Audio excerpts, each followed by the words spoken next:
All right, folks. Welcome back, everyone. 皆さん、おかえりなさい。今日は194日目です。Is day 194. We have a special thing today. The Bunpro team has prepared a new feature in which they call topics. I think they had a subtitle to it. We're gonna go to that page and comb through the comments made by James of Bunpro. And I'll probably go over some of the commentary.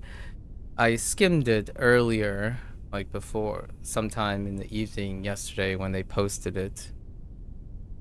Or actually, it might have been this morning, really. No, it was yesterday. So, we'll see if it hits on. I did notice that it hit on a couple of topics that I've been focusing on when it came to developing comprehension through application versus your consistent recognition, memorization, recognition type of workflow, right? So let's get into it. It's a very wonderfully written thing. So, a bit of a spoiler. First of all, I want to make sure be careful of the eyes because the Bunpro forum has a white background, so shield your eyes a bit, let it acclimate. So here we go. 3, 2, 1. All right. So, I'm like oh no, it was 2 days ago. 2 days ago. I was late to the party, right? Slightly late to the party. So there is this new feature as of July 11th, 2026. So James, right? Hi all. Today we would like to introduce a new feature called Topics. So today we're specifically just going to be focused on this. Topics have been designed to help you get more out of individual lessons, fill in the gaps that are not covered in traditional Bunpro grammar points, and introduce you to new content, as well as to challenge you to apply what you have learned. So, most importantly, individual lessons, right? They are contained very dry, and when I was been going over this month so far, doing the vocabulary section and some grammar points when I'm reflecting on the vocabulary section, there are a bit of connections that I have been making myself because there's technically not too much of a bridge between the individual lessons. The organization of the grammar section are largely, there is some grouping, but I think that might be a coincidence. So the grammar points tend to be, I rely a lot on the related part, the antonyms, synonyms, and related section of the grammar points. It creates comprehension, in my opinion. Comprehension can be one of the beginning parts of comprehension is developing a form of association between various informations, like various types of information. So if you get like information from source 1 and source 2, and you're able to organize them, compare and contrast them, right? Make a proper comparison. That creates this feeling of comprehension, and creating higher and higher order connections create that feeling of comprehension. So they're attempting to fill the gaps that are not covered in traditional grammar points, which effectively is that organizational level. Now, having said that, grammar points having related topics and antonym synonym, that's a fantastic boon. I think that is one of the first steps of application to each of the individual grammar points. So when you're trying to remember a grammar point in isolation, that's for the first exposure. So your memory can take over through the recognition of like example sentences. However, the moment you prioritize or say like, oh yeah, I know this in isolation, and you now look at it as its relevance to other things and its association in comparison to other things, it starts to fill in the gaps. So they will no longer be individual lessons. They will be dependent lessons, right? And then we have new content. This is what you pay for, right? So new content is great. That's usually, it increases the value of you not having to create the content. There is a double edge about content though. When content is presented to you, the ideal case for learning and education is that the new content encourages you to create content, to create new association. So the content itself is to incentivize. The more content you consume, you're as a learner, right? Like, so the thing about content is online or entertainment stuff, you can consume content. Now, consuming content mitigates and minimizes learning, in my opinion. Like, learning potential goes down in a poop chute when you think of content as something you consume and you rely entirely on your bottom line effort to immerse. This is what I mean by immersion yesterday when I was ranting about immersion. Immersion makes it seem like you're consuming content, mining something, right? Mining a sentence, going, watching your favorite show and having a tool mine all the words so that you can consume more content. That is immediately, it lowers your learning potential down to as minimal as possible for your efforts. So that removes application, bridging, comprehension. It becomes a menial, mechanical task that emphasizes the bottom line, which is memorization and repetition. That leads to habits and intuition. That's great. You don't have to rely solely on that, is what I'm suggesting. You can get both. And for me, whenever I hear new content, it is something you pay for. So like, it really, any new content elevates the value of Bunpro uniquely because it's something they wrote, something they created. Now, they are also trying to create content that encourages people to learn. So learning involves taking that content and increasing the learning potential. So we'll see how the content potentially encourages the person to explore more analytical tools, like comparative tools in their head. I'm not talking about like literally apps doing comparisons. So for me, an educational tool, the content reveals what and encourages the learner to try to apply those same methods. Like, hey, look, have you noticed that this is connected to this through this funny little thing? And then the other the person who's using it, right? The person who's reading it is like, wait, that's an interesting thought. Let me go and do that somewhere else. So now here's, thanks to Beth, who uses very like interesting and endearing phrases. I call that, in Beth's word, the ripple brain stuff. You know, the thinky stuff. Like when you're watching a movie, there's movie for smooth brain relaxing, right? You're just relaxing, you're immersing.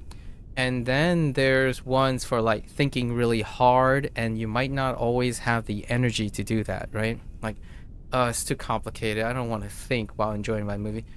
That's the content I'm talking about. So when I think about educational content, the content should be profound. It might even feel pretentious, snobby, pushing you to think because like, hey guys, we're not holding your hand.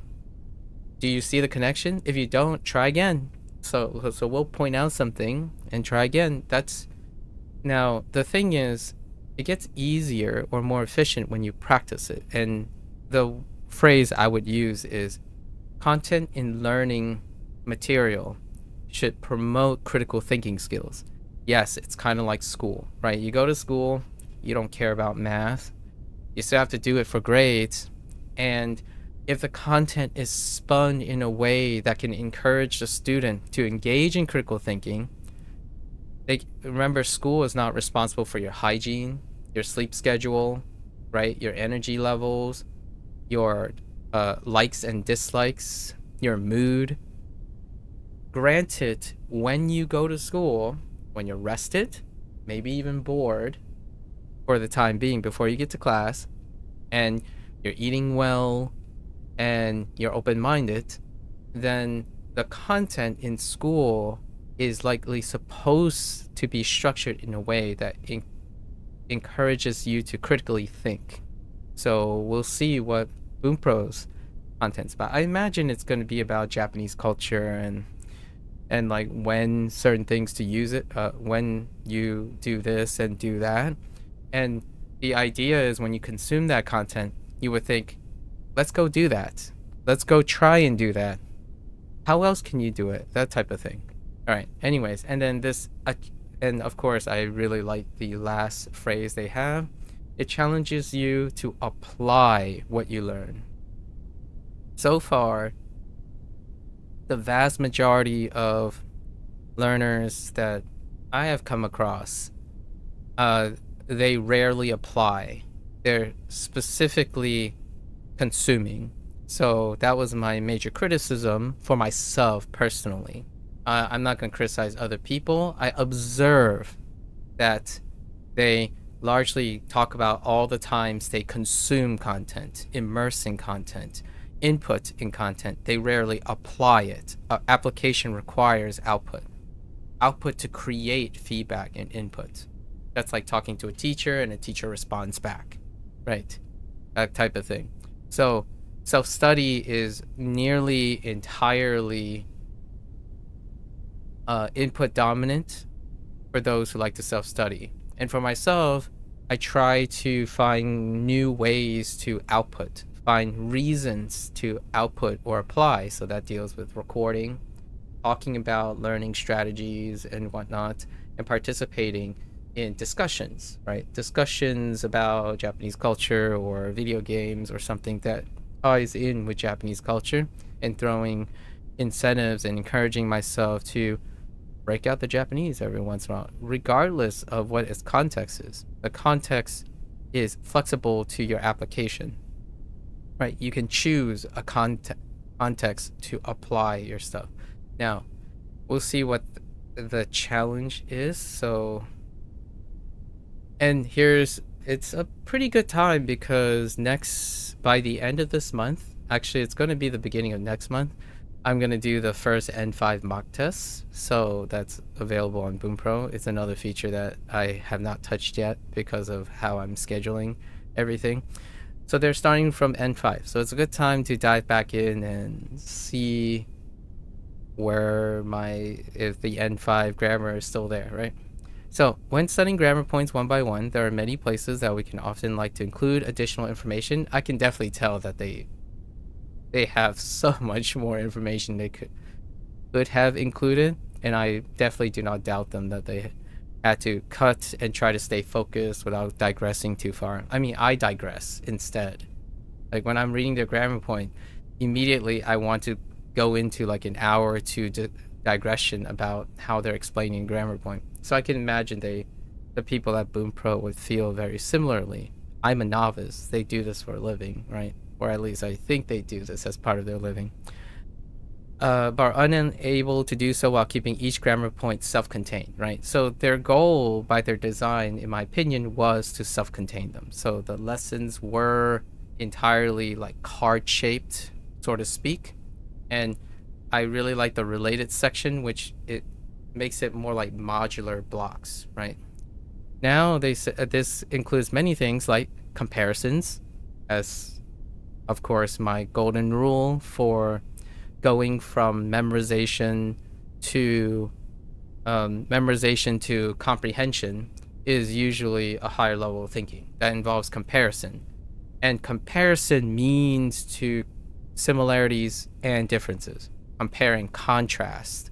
Now, and I've already talked about this hours and hours about how on the internet, contrast is how people compare, like 90% of the time. I would say comparison is similarities and differences. You need both. Not just looking for the differences, which is what happens very often when people try to learn something. They think that things need to be substantially different in order to be memorable, as opposed to comparing things that are incredibly similar or very incredibly dissimilar, like the whole 9 yards. So comparison is a form of association. You're comparing two topics, right? Two things, any comparative analyses, right? Cue the person who comes by and say, oh, A is garbage, B is great. And their comparison is B has 3 things that A does not. End of story. That is not comparative analyses. That's actually void of critical thinking. You simply looked at one and another. It's like an apple is better than an orange because an apple is red and an orange is not. Now, if you're wondering how does a comparative analysis work, well, apple is red, orange is orange. They are both warm colors on one side of the electromagnetic spectrum, despite appearing to like two different colors semantically. Right? Now, red and orange are normalized comparatively as colors, and colors belong on the electromagnetic spectrum, and they are both on the warmer side. They are also both low in wavelength, right? If you're thinking about the electromagnetic spectrum. So that's one way. And then you can start thinking about other ways to compare. Apple has arguably a less citrus content than oranges. Oranges is citric fruit, while apple, I don't even know what you call an apple. You see how this works, right? Like, now I'm curious. I want to find out, well, what do you call an apple then? If orange is a citrus fruit, what is an apple in the same category? That, in my opinion, is what comparative analysis is. It's not the same as you go on online, ask ChatGPT, or go on YouTube and have a content creator list the similarities and differences and then filter everything for the differences, which is what I think the vast majority, over 50% of people who learn things, what they do is they filter for the least amount of information in order to distinctively differentiate things. So it's not about the whole thing. It's about the minimum effort you can possibly do to learn anything, which is to memorize the differences. That's happens on a daily basis. The most common type of commentary that I get thrown at my face with no, and in my opinion, very low indication that they did any critical thinking. It's a resonance and an echo of whatever they read. Consumed content. They consumed the content, right? How do I know? Is because they have no opinion of their own most of the time, and they analyze something that goes beyond the way they speak. So they tell you a fact, they tell you commentary and opinions that do not have any form of indicator that they experienced something, they thought about it. It's simply a statement. So it happens a lot when you're using a lot of products, playing a lot of video games. That's your basic, in my opinion, that's the foundation, the more normalized thing. Now, it's not a good or bad thing, because the good news is if you're looking for distinctions and differences and whatnot, it saves you a lot of time. That is the end-all be-all right now to a lot of people's minds. How do you learn? The shortest amount of time to get to your goal is the number one goal. That means, in my opinion, the likelihood is that this person will have a specialized approach for that very specific goal, and their learning potential is not holistic. So they might get really excellent at that particular task. However, comprehension would be a very large wall at some point. Comprehension requires critical thinking, in my opinion. Otherwise, it rarely ever elevates to the level beyond memorization and recognition. So, at least in my opinion. So, comparison.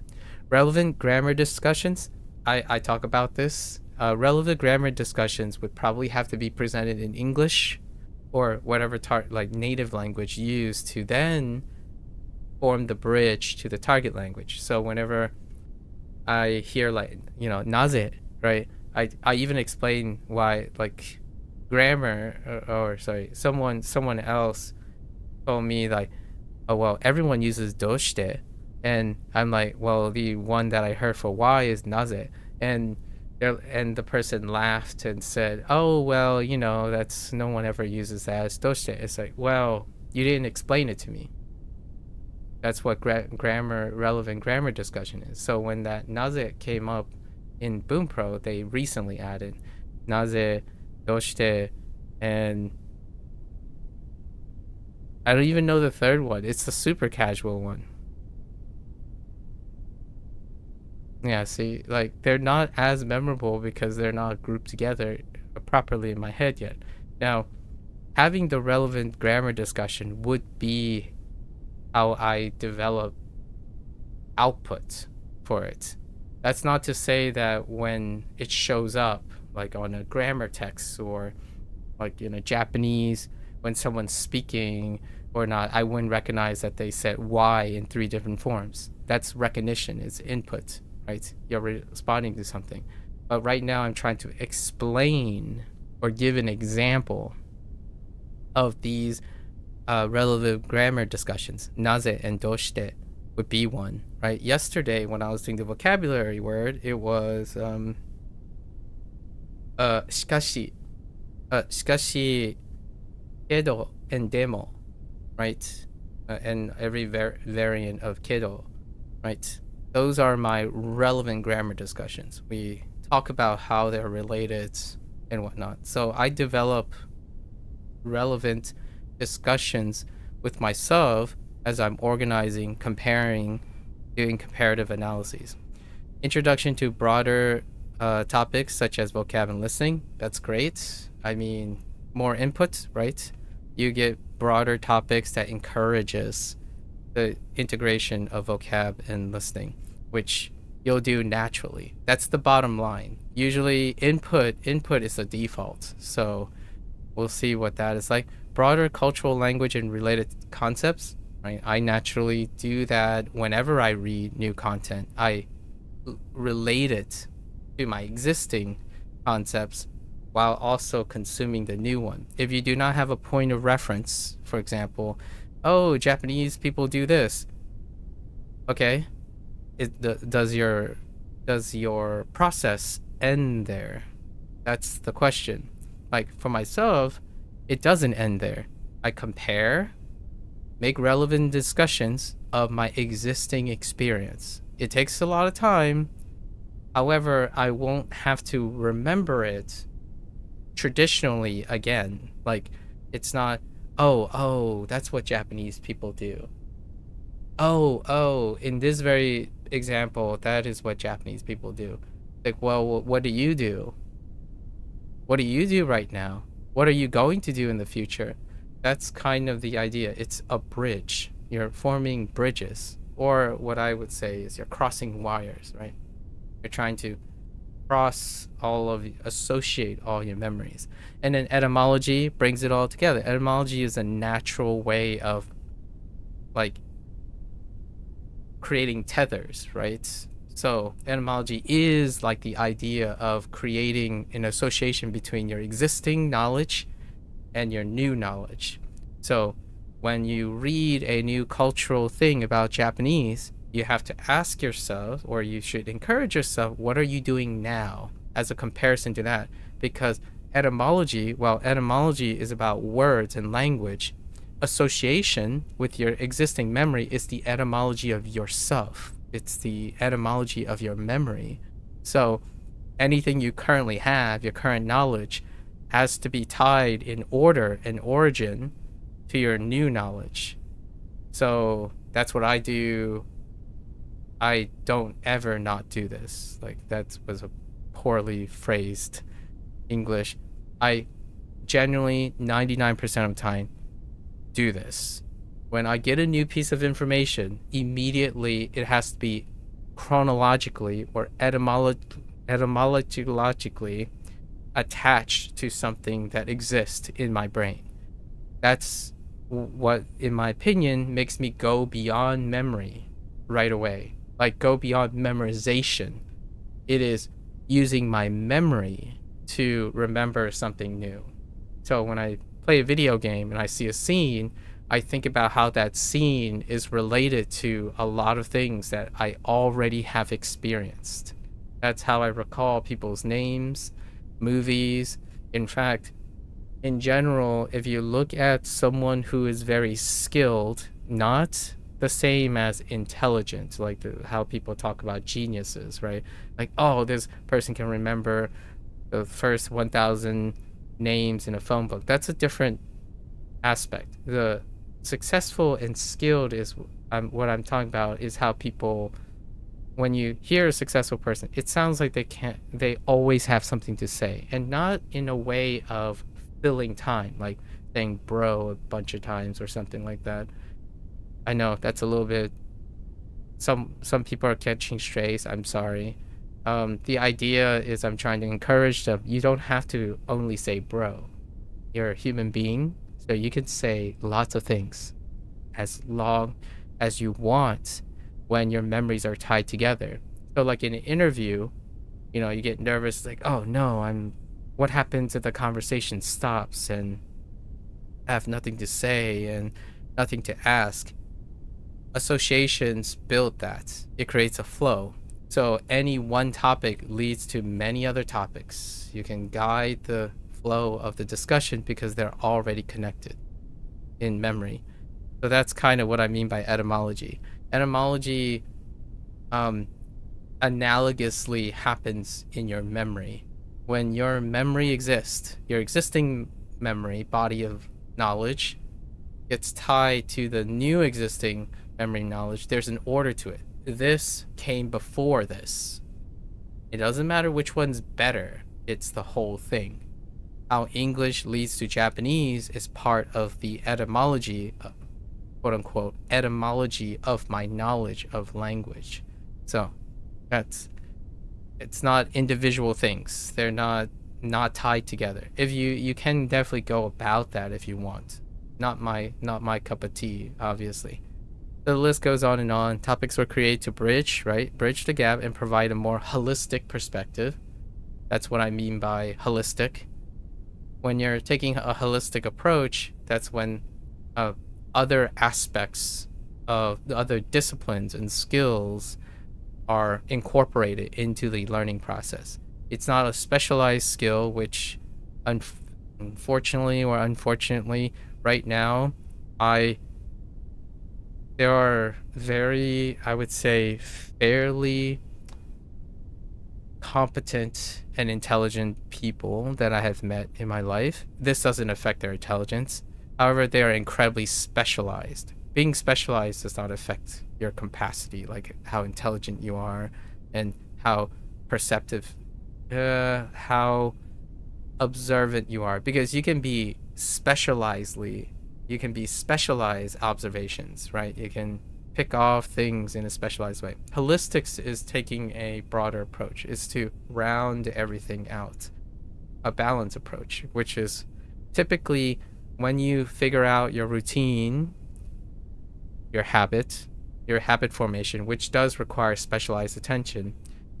On the basis of that habit, you can produce and build holistic skill building on top of your routine. So, for example, when you start a workout, right, you can specialize and focus directly on the thing that requires it to form a habit.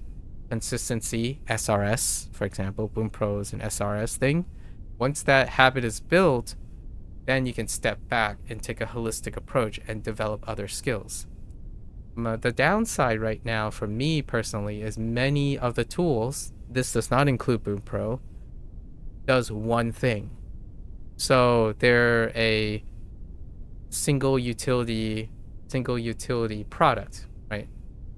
Which I'll get into on the bottom. Bunpro, the James wrote their overall vision, which is to take a holistic approach, not necessarily, which was said here, to ultimately provide a holistic tool for learning Japanese, not a specialized tool. So whenever I will go to suggest about Bunpro, I would focus on holistics, because for I don't know, right now, for the average 17-year-old who loves Japanese culture, who wants to learn Japanese, they might be, you could say, they might be too young or inexperienced, or they simply want to focus on one thing, or they have trouble focusing. A holistic tool may not be the go-to, right? However, Bunpro might be able to like organize it, which is what they're coming up with next, the next section. They might organize it in a way that you go from something specialized, very narrow, like a summary of the main points, into a holistic approach, and then come back to challenge the person, right? So the idea is, when you specialize in something, so you're narrow-minded, right? You focus on something, it's supposed to encourage you to expand that knowledge. And when you expand that knowledge, it'll feel like it's specialized again. Because once you feel like you've connected all of the topics, it'll feel like one thing again, not multiple things.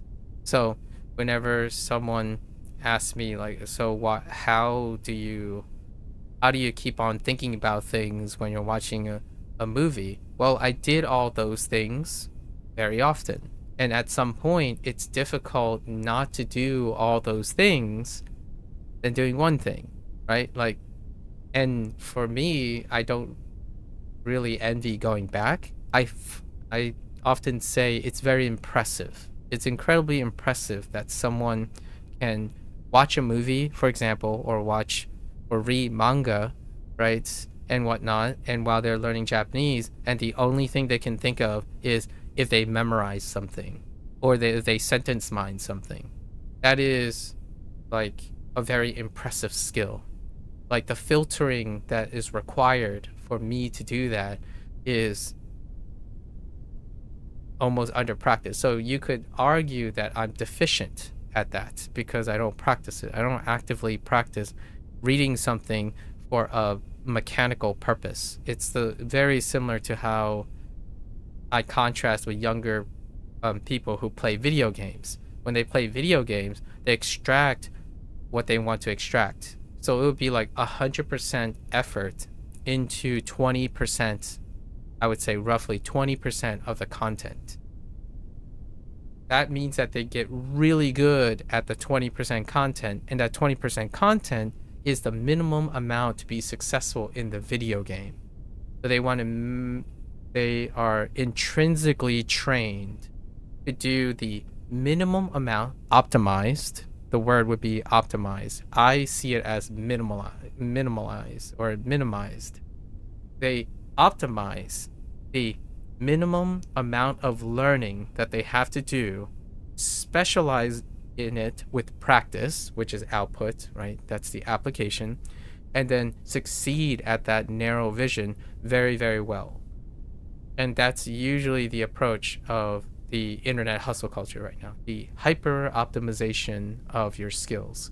So what is the minimum amount of new information that you need to learn, minimum amount of skill development in which you can immediately and specialize? So anti-holistic approach, the opposite. You're narrowing the amount, practice that, so then the practice happens, and then become excellent at that. That is usually how it works, and it works really well. Like, speedrunners do it, right? Anyone who relies on an aggressive way of optimizing. Now, that comes with many benefits. It makes you the best at that narrow field, right? That's what specialization is. It saves you the most time, and most time in focusing exactly on what you want to do, right? Now, holistic approach means the pros and cons of a holistic approach. The con, it takes a lot more time. It spreads out your it creates less focus. It spreads out your disciplines. However, there are also pros to the cons of specialized things. Active skill exploration, innovation, right? Critical thinking skills, problem solving skills. Those are the ones that tend to benefit from the holistic approach. It allows you to bridge skills. So when you become specialized at a vocabulary, you can be excellent, like super excellent at recalling any vocabulary. That doesn't mean it's going to lead to, it can spill a little bit over to sentence structure or paragraph or whatnot. It's still, it pales in comparison to a holistic approach in this case. So usually you take the balance of the two. I would take the first two. If it's a foreign concept, specialized approach, you can iron out where you're weak, right? When there's a mistake, I use a specialized approach to address the mistake by recruiting holistic tools. That's usually how we go about it, back and forth. Anyways, that's kind of what the holistic perspective of grammar that I actually have learned. Like, that's how I acquired English grammar and continue to this day to be able to critique, at least in my opinion, sufficiently critique English writing, both professionally and like creatively, right? Creative writing is a little bit more less disciplined than professional writing. So let's look at their organization, and I imagine their organization will follow that, right? First, they'll present an introduction, much like how professional writing works. The introduction will set all the points that are covered, so they'll tell you, I guess, all of the grammar sections that if you have studied, and in this case we completed the N5 block, so we'll see what they're listed, and then cover an overall topics and give you an extremely brief explanation of them. To me, this is as far as comprehension goes when it comes to someone who's consuming content. So when you're on YouTube and you're consuming a YouTube video, this is as much as you're going to get in terms of learning outside of the YouTube video. So if you are consuming YouTube videos, and then when you leave the YouTube video, right, when the YouTube video ends and all you do is summarize it in a paragraph that's literally explaining what's in the video, that to me is how the vast majority of people consume content. I'm not saying they only consume content. When I'm like trying to explain what it means to consume content instead of learn from the content, you're consuming content when you finish a video and the first thing you do is describe, summarize the video, literally what's in the video. That is consuming content. There's no greater creation, no greater organization. You're simply repeating in your own words. That's still a little bit of critical thinking, being able to repeat it in your own words. In fact, I actually experience more so that a youngster who tells me what they did in a day, they try to memorize it. They try to tell the exact details. So they rarely is it even paraphrasing.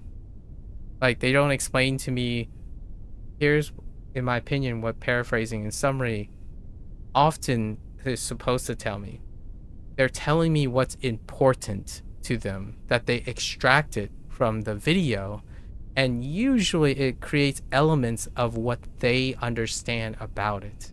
Nowadays, when I ask someone, what did you see in the video, they will try to verbatim describe something that they memorized from the video. Like, oh, so this YouTube content creator did this, and then they did this, not before they did this, and then they did this. That's what I remember from the video. And I'm like, zero comprehension to me. That's like literally zero comprehension. They described what they literally saw to try to memorize it and then tell me it in memory. And that to me is impressive. It's actually quite impressive if you want to keep doing that. Like for myself, I don't even think I could do that as a kid. Basically, watch a 5-minute video and then literally tell the next person exactly what was in that 5 minutes of video. Like, try to remember, okay, so they did this and then they did this. And like, play it back in your head, play the video directly back in your head.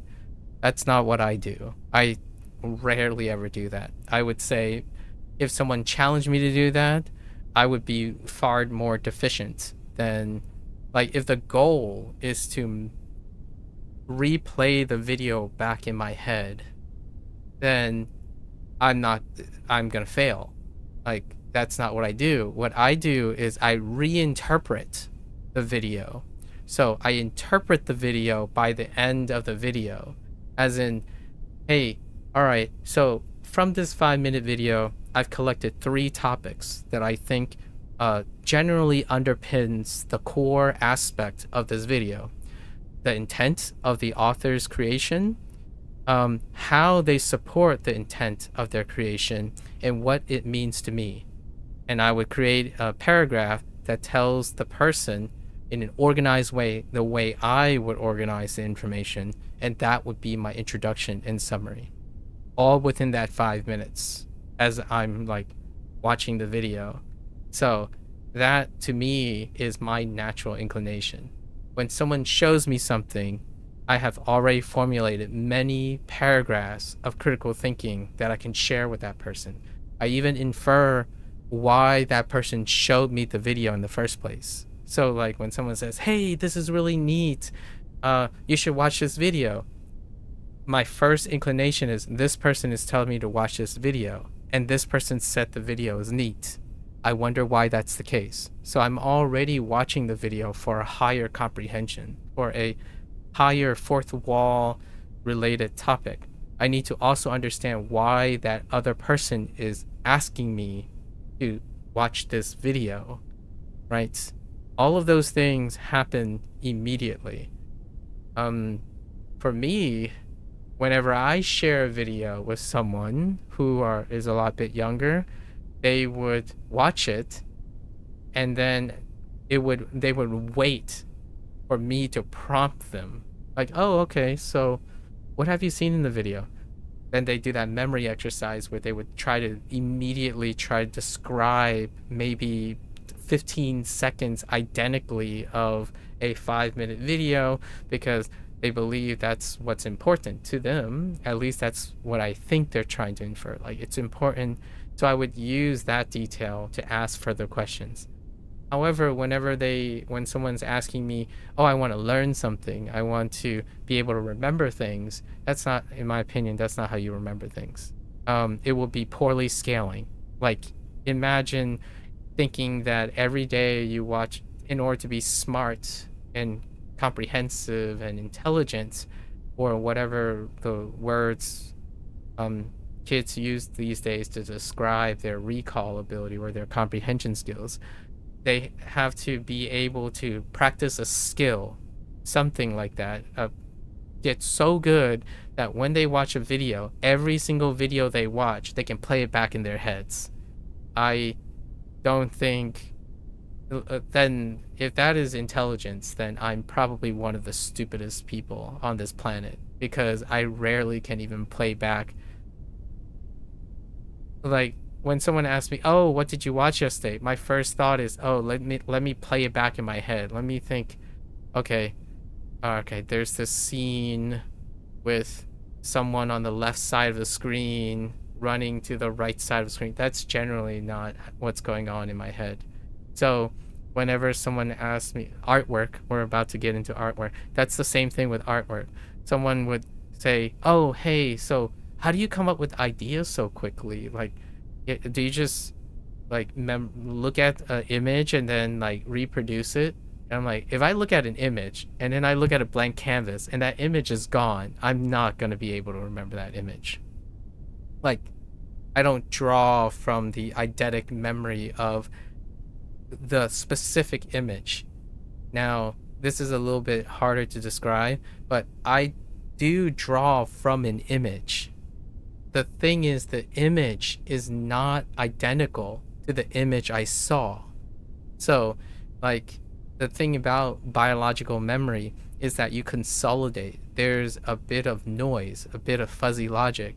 So when you see an apple, like someone shows you an apple, you can choose, when that person takes away that apple, you can choose to try to remember every single exact detail of the actual apple and then draw it. That's super impressive to me. People have eidetic memories, right? Like there are individuals who can capture literally what they saw, and that's impressive. I'm not speaking for those individuals because I really don't have that skill. I don't envy or desire that skill. I am impressed by that skill. For me, when I see an apple, I have many ideas. What I see in my head is very different from what I literally see. If I wanted to literally see it for myself personally, this is why I don't practice this skill. I take a picture of it. Right? And for me, other people would love the skill of seeing an apple and then they can draw the apple from memory. Like they literally have a eidetic memory. They desire that. I'm not one who envies and desires eidetic memory, right? I have interpretive memory.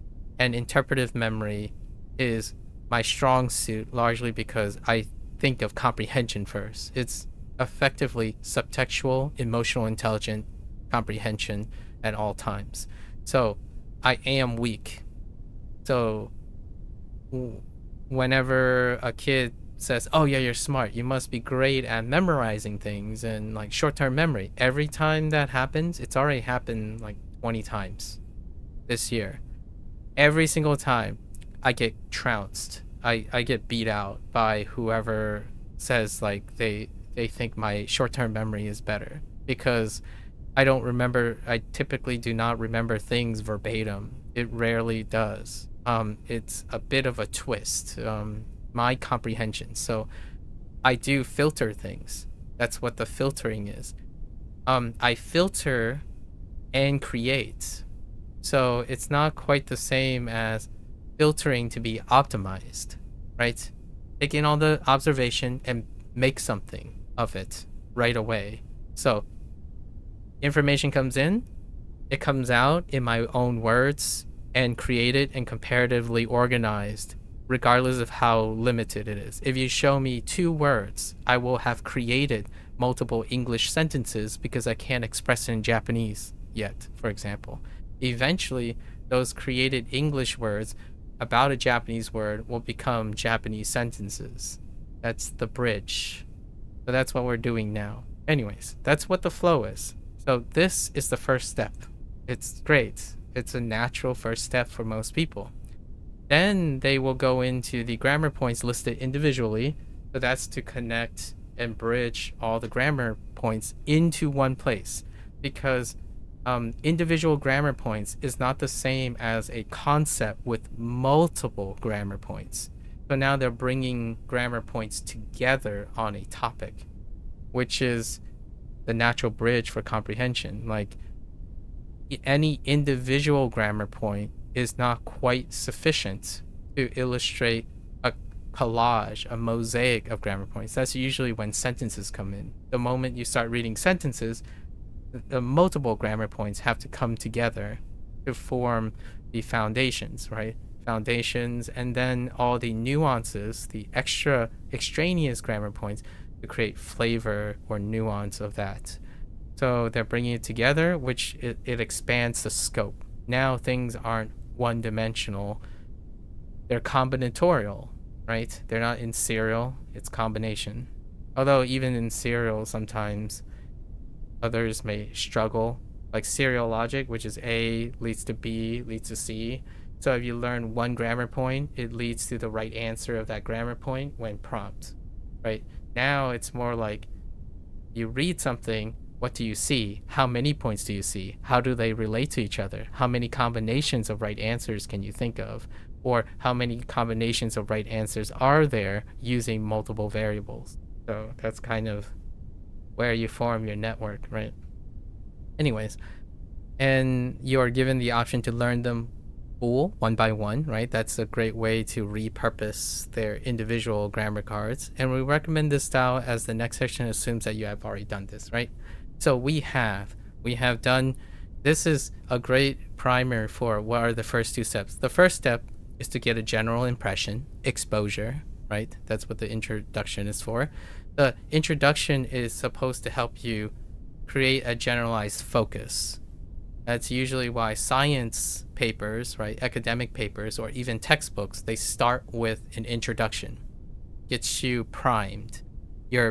That's usually when you walk into a classroom, you should have already have that. Which it takes all the way to like college before, honestly, probably now even halfway through college, before someone who spends most of the time on the internet will have the intuition or the habit to do, which is rarely do educated people walk into a classroom uninformed. They are typically walking in prepared and primed. So you do homework to prep for the next class. So when you're reading the next section, you're reading the next section so that you are ready to apply it as you go into class. You are outputting. You're going to output your comprehension and then get input from that output.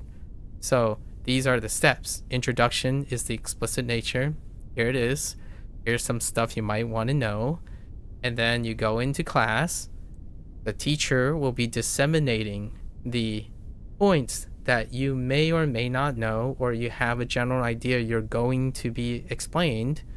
And then in the details section, which I imagine is the next section, in the details section, we take the grammar that you just learned, like in class, and expand on it in whichever way is more appropriate to discuss the format of the article, which is the topic, right? And the topic, usually in my case, would be something I provide, because usually the tool does not provide it. In this case, Bunpro is providing that content, so you build even further on top of it, right? You discuss the format rather than on your first introduction on the grammar point, right? So the grammar point was the underlying thing that you're trying to prime now to create attachments to the context, the topic at hand. So this would be then in application. The detail section is an extension of the application of immediately what that information is. As mentioned earlier, this can be anything from comparisons between grammar points, right? The elements of language studies, in my opinion, in the beginning when you're doing vocabulary and characters, is to compare them, right?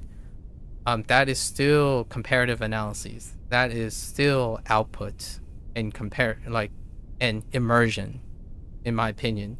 When you're immersing in something, you are using the information you have to create comparative analyses. I think immersion is, to me, inappropriately used to be unable to differentiate, right? Unable to differentiate. So to whether you are consuming while immersing or you are applying while immersing. My constant reflection this month about how the first thing I hear whenever I meet someone is like, oh yeah, I'm using Anki to memorize something and then I'm immersing. And I'm like, are you consuming immersing or are you applying immersing? Because when you learn something, you kind of eventually, or as soon as possible if you want, apply it. And you can apply it through immersion. When you're immersing in the activity that you're doing, it usually is assumed that it encourages the person to apply and then extract, as in you're using your existing knowledge to create deductions in order to acquire new input. So in this case, they're using it in the sense of the topic of the article that they're describing, right? Which can be anything between like grammar points, etymology, exposition, how the language works in a broader sense, right? Then lastly, they'll give us a reading passage, which is the mechanical act of illustrating this. So they're going further and doing what I do last, which is very evident because this would be a natural structure. Once you are exposed, right, primed, you are taught explicitly what the points are. You are given the details in relation to a higher context, so you're technically consuming that content in order to encourage you to see the comparisons. Then you provide personal anecdotes, analogy, simile, metaphors, etc. So when I have a discussion with someone, it's around the hour mark. Like, someone would ask me a question, we would start talking about questions, do our introductories, our axia, right? Our axioms, like what is assumed to be true, have a bit of discussion, exchange our general ideas. And then by an hour or two in the discussion, we'll start talking about analogies, anecdotes, metaphors, allusions, references. That's usually how the passage would work. That creates a tether to nearly all of your events in your life that you probably hold dear. So in this case, they're providing a passage. And hopefully, the individual, in my opinion, are encouraged to learn this way, right? When you do this often enough, like it's the flow, I would probably use another word here, like add another word, the workflow. So, or the thinking logic, or I would typically use workflow since it's a little bit more like net speak. This is the workflow of how to get from explicit instructions, so this is memory, right? Still memory, an analytical comparison, right? Generalized grouping, clustering, and then personal evident anecdote, like tying it to an existing memory. This is on the level of mnemonics, right? So whenever someone like shares with me these like hacks about their mnemonics, usually when I read their mnemonics, it's void of the last two steps. Mnemonics is constantly very strong with encompassing the information that they need to literally remember. Rarely does it pick an organized way, right? An organized way of tying up your breadth and depth of your existing memories. So mnemonic structure requires an organization of the knowledge that you have acquired using your personal knowledge. So when I read someone's mnemonic, I ask them, can you explain the mnemonics to me? And the mnemonics typically is like some incredibly unimpressionable additional material that they're trying to remember, unorganized. It's legitimately like, for example, someone would say, oh, well, this thing is like a dog, and then suddenly later down the road it's like, oh, this thing looks like a dog too. And I'm like, okay, so do you have like a group of dog analogies that you're comparing the similarities and differences? Because now you have 3 different memories tied to the generic concept of a dog. Are you going to make one like a German Shepherd, one like a collie, and one like a golden retriever or something, so that you can differentiate them and cluster them by their similarities of being a dog? No, it would be something like, oh, this looks like a dog too. Oh, wait, that looks like a dog too. So then when I ask them, so why did you choose a dog for this mnemonic? And they're like, well, it looks like a dog. I'm like, but then how can you tell this one from the other one? And then how can you recall them? If I say dog, do you recall all of them? The answer is probably no. They probably would be able to maybe recall one, and a murky one. It might be a sloppy mix of 3 of them, and it's none of them, right? That's organization. You require organization. Comparative analyses promotes organization. And then your organized knowledge can then apply to many, like exponentially more examples. This is compression. So when you learn something, right, acquire its individual points, compress it into a form of organization, pattern recognition, etc. It has an exponential expansion into applicable examples. That is what SRS does not teach, in my opinion. In fact, SRS tends to do the opposite. It's kind of like someone who goes to the gym and say they can do 10 push-ups. And then in another year, now they're doing 1,000 push-ups, right? And then they're saying, oh yeah, it's really hard to squeeze in the 1,000 push-ups. I'm really, really super efficient, and I got 1,000 push-ups down to like 30 minutes. But I need to do 2,000 push-ups to get better at push-ups in the future. So how long is that going to take? That is what SRS typically does, where the only way you're going to become more skilled or better is to upscale volume with no additional comprehension. Obviously this doesn't really happen all the time. There is some level of comprehension. At some point, the SRS and that knowledge will lead to output elsewhere, or lead to a fourth wall break where you would start tying things together. That is the idea, right? When you practice something long enough, there is an inclination to want to expand your skills. Do I observe that in practice? Well, for myself, anecdotally speaking, it does not. I think maybe 7 out of 10 people I meet, what they typically do is they double down on the same limited strategy that they have, and they do it really well. Far better than I could ever do myself, because like after a year, that strategy has already ballooned into multiple routines. Like my current Bunpro routine is in no way appropriate for someone, in my opinion, for someone who simply needs to focus on habit formation by being provided a structure through the SRS system, right? There is a process, and depending on your process, there are very intelligent people who have no form of time management, or like a lack of form of time management. So SRS can still provide a wonderful use case for someone who's getting by haphazardly without discipline, right? Now, if they desire discipline, then they will acquire that discipline.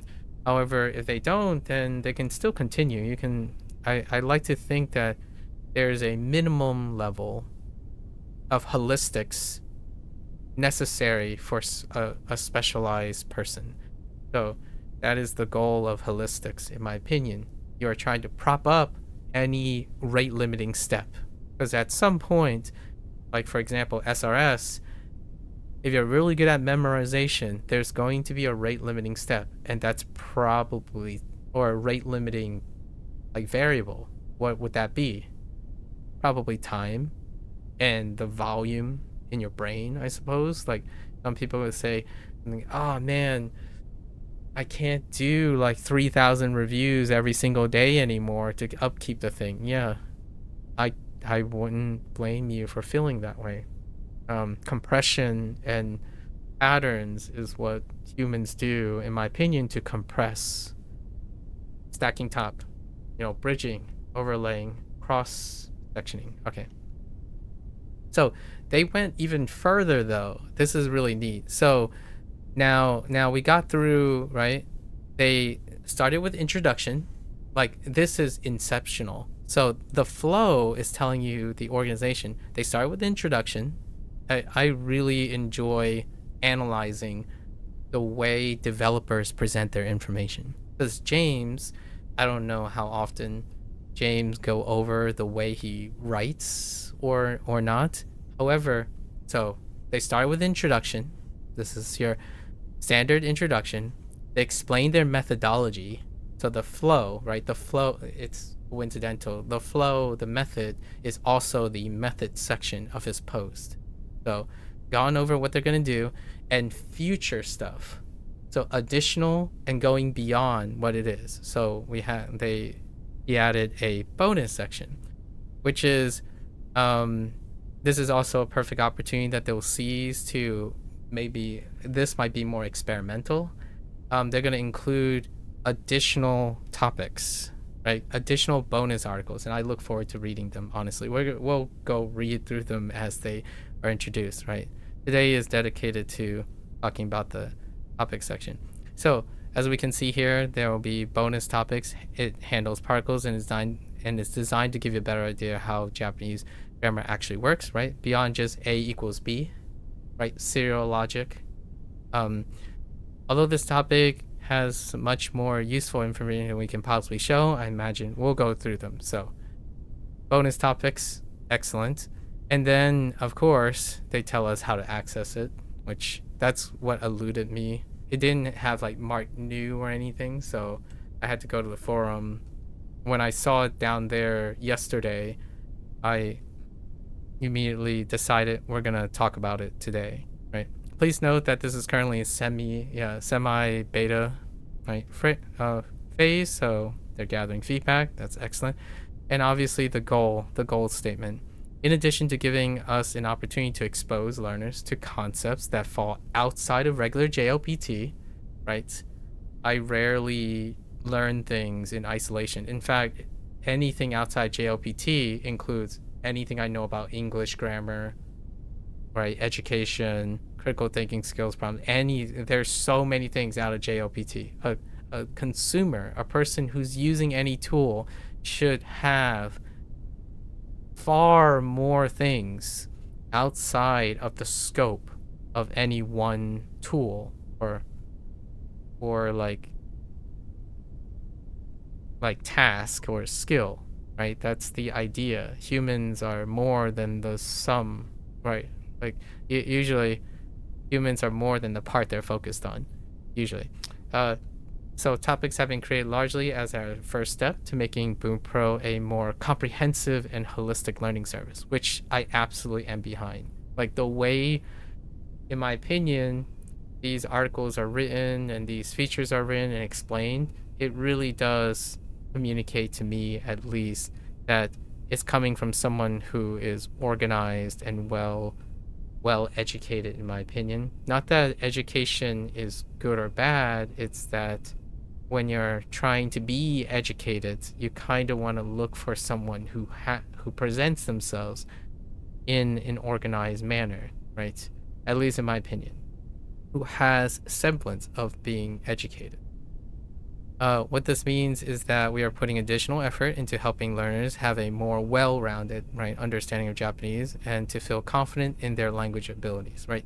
Confidence is not the same thing as accuracy, in my opinion. So my emphasis here is that confidence is built on the ability to figure things out. It's built on how comfortable things are. Comfort breeds confidence. Now, comfort can come in many forms. Comfort could be in a complicit form where like, oh, you've seen this a lot, it's old and boring, that type of comfort, or one that's exuding confidence, which is, well, I might forget something, I might forget this thing, but we'll get to the right answer. Like there's going to be some intrigue and discussion to be had, at least in my opinion. That's what language ability is to me personally. And then, of course, future plans, right? They end with future plans. This is practically what I'm going to do soon in my 200-day review of Bunpro, like to go over the stuff.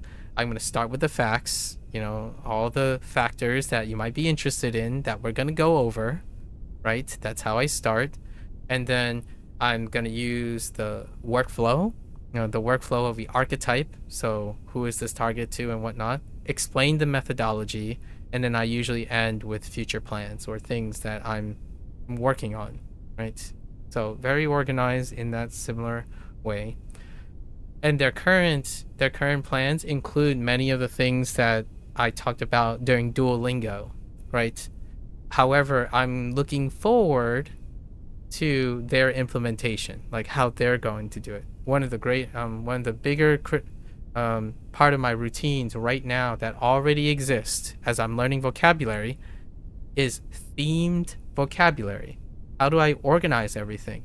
Yesterday, I already gave you an example. So, like, shikashi, right? Shikashi, kedo, and demo, right? I organize the vocabulary as I'm going. The idea is organization is a forward investment in how to cluster things together and organize them. So I'm already doing many of these things, and they came from Duolingo actually. So Duolingo prioritizes theme vocabulary. If they are going to introduce a unit on food, it's going to be about food. You're going to learn eat a couple fruits, and they take it really slow. It's like if it's going to be in kana, it's going to be in kana for a while. You're developing conceptual understanding. They prioritize conceptual understanding before blasting you with kanji. And most people, right, lots of kiddos, when I was using Duolingo, was like, oh yeah, it moves too slow, it's too repetitious, and it's too boring. I've already memorized all of them. Like, but do you comprehend it? And they're like, no, but I want to read kanji first. Like, they take forever to read kanji. It's like, but do you understand the concept of fruits? You understand the concept of organizing this information. Now, obviously, you can still say it doesn't change the fact that it's too slow and boring for those individuals. Like, when they express their feelings, it's true to them, right? Like, I'm not gonna gaslight them to say, oh, it's not boring. The difference, though, is that whether it's boring or not, they also don't show any comprehension of the organization, right? And this is one of them. Theme vocabulary is one of the basic routines of Duolingo. They prioritize themes. They don't prioritize your specialized need to rush through kanji and then pass the JLPT 1 and JLPT 5 exam and 5 exam, right? That type of thing. It's a different organization, and yes, there are obviously limitations with their larger organization. The whole idea of treating Japanese in the same format as English, that's part of their organization. If you understand that organization, you can certainly do something about it. If you're too lazy and complacent and don't want to do that effort, that's perfectly fine too. Bunpro might scratch that itch. The difference is that person also doesn't do any critical thinking skills. So when you're hopping from tool to tool, thinking that it'll solve your magical problem that you fail to analyze or iterate or retrospect, that also means you don't solve any problems either. That is the trade-off, right? You still have to comprehend how you solve problems. That's one of the biggest point of conflict between, conflict. If there is a singular conflict of interest between me and the vast majority of people who think that they're learning things, is that critical thinking skills. It is far faster, optimized, time efficient to simply have someone else do the critical thinking for you. So, is there a substitution? Can you argue that there's a substitution for doing the task and problem solving? For me, if you're asking me, I'm completely biased. So take this with a grain of salt. No, absolutely not. There is absolutely no substitution for literally doing and problem solving things. You can be excellent. Now, if you're asking me, can you be happy with not developing critical thinking skills? I would love to, wishful thinking, I would love to say yes. I'm going to say yes for most of people's lives. Most of someone's if you're privileged and you live a good life and you're surrounded by people who provide answers, then I think humans can live most of the duration of their lives without any critical thinking skills. Perhaps. So far, anyways. Like, my point of reference is Gen Z, so like the first maybe 20 years of life, you could possibly live largely happy without any critical thinking skills. However, critical thinking skills typically is disproportionate. It's adulthood and the complexity of adulthood and later aging that challenges the critical thinking skills. You can do it early if you want, like in high school and in college, like uh, learning another language this is how I promote, in my opinion.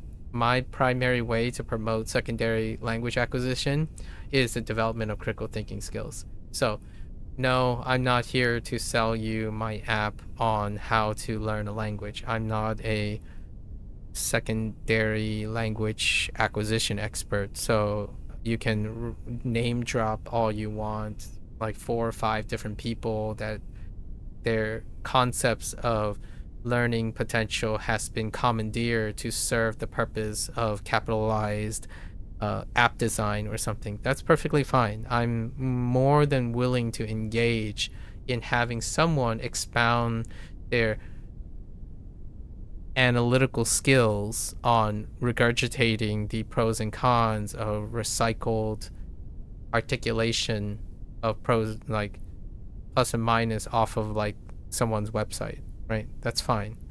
For myself, critical thinking skills.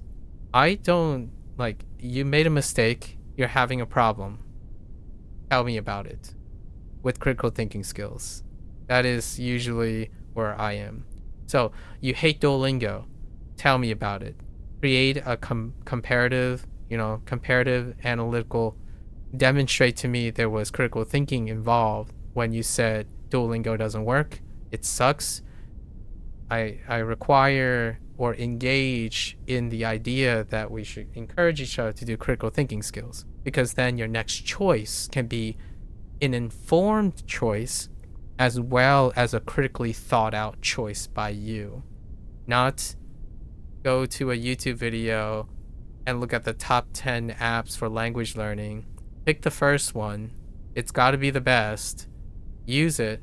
Complain about how it doesn't work. Then go to the second step, or look up a new tier list and see what's the best and then repeat that without any form of critical thinking. Hopefully I hit some sobering nerves, like hopefully some individuals will find this in the future very sobering, because I do that too. I do that for things I don't care to develop critical thinking skills for. Like, I'm not void of not wanting to do critical thinking. Critical thinking takes a lot of energy. It requires time, actual human experience, and that stuff I choose which ones I do. So what do I don't do? Learn by experiment the best shoes to wear for running, right? For example, or what is the best kitchen knife material, or the best sewing fabric. Like, I don't do critical thinking skills for those. I try to use convergent evidence, apply my analytical skills, like taking aggregate scores, balancing it out with like testimonials and maybe some other cross-reference in data analyses, do random sampling of my own, right? A couple random sampling, then use comparative analyses for the random sampling in order to end on something that then I can iterate on and build on. So still do a little bit of critical thinking, but generally it's not, hey, I'm going to look at the top 10 list, I'll buy that. It sucks. Let's go to the next one on the list without even thinking about it, right? No talk or something with yourself, or developing skills so that you can make more and more informed decisions by yourself. I think that's why I'm digressing on this point, because to me, that's how people are studying online. That's how, in my opinion, that is like the vast majority of the critical thinking involved in studying strategies. You use one strategy, commit to it, see if it works. What are you missing? Go find the top of that strategy and do it again. Rinse and repeat. That is well and good, and it will probably get you to where you want. To me, void of critical thinking skills or minimizing critical thinking skills.